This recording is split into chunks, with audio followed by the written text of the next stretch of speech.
కోర్టులలో లేదు, ప్రభుత్వాలలో ఉంది, రాజకీయ పార్టీలలో ఉంది, పార్టీల ఆలోచన దృక్పథంలో ఉంది. ఇది గుర్తుపెట్టుకోవాల్సినటువంటి అంశం. హిందువులకు సంబంధించి ఏదైనా జరిగితే గనక ఎవ్వడు పట్టించుకోడు, ఎవ్వడు మాట్లాడడు. మాట్లాడే వాళ్ళల్లో మళ్ళీ కులం వారీగా, ప్రాంతం వారీగా, వర్గం వారీగా, నాయకుడు వారీగా విడిపోతారు. అదే ముస్లింల దాంట్లో అయితే అందులో ఉన్నటువంటి తెగలు బోలెడున్నా అందరూ ఒక్కటే మాట్లాడతారు. క్రిస్టియానిటీలో తెగలు బోలెడున్నా అందరూ ఒక్కటే మాట్లాడతారు. ఇది ప్రజల్లో ఉన్నటువంటి చేంజ్, మతంలో ఉన్నటువంటి చేంజ్. మనం మార్చాలంటే హిందువులందరూ ఐక్యం కావాలి అన్నట్టు. ఇలా ఐక్యం కావాలి అనుకున్నప్పుడు ఈ హిందుత్వాన్ని రాజకీయాలకు వాడుకోకూడదు. బాధ్యతాయుతమైనటువంటి స్థానంలో ఉన్నప్పుడు మనం మరింత బాధ్యతగా సనాతన ధర్మం విషయంలో సుప్రీంకోర్టు హిందువులకు అనుకూలంగా ఇచ్చిన తీర్పులను కూడా ఒకసారి ఇక్కడ ప్రస్తావించుకోవాలి కదా సార్.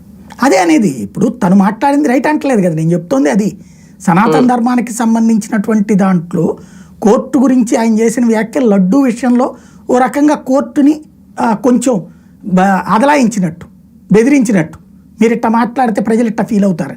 కానీ కోర్టు బెదరలేదు కదా, చివరికి తను వేయాల్సిన కమిటీ వేసింది కదా బేసిక్గా. అయితే దాంట్లో అదే ఉంటుంది ఇక్కడ తేడా.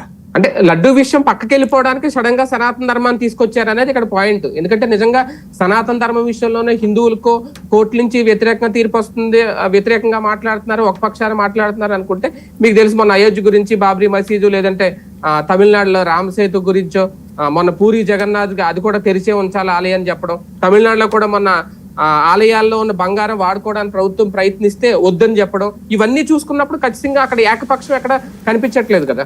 ఒక రకంగా హిందువులకు సనాతన ధర్మానికి అనుకూలంగానే ఉన్నాయి కదా ఆ తీర్పులన్నీ. ఇప్పుడు బేసిక్ గా విషయం ఏంటంటే మనకి ఒకటి అవగాహన ఉండాలి, రెండవది తీర్పులన్నిటి గురించిన ఒక లైనప్ అయి ఉండాలి.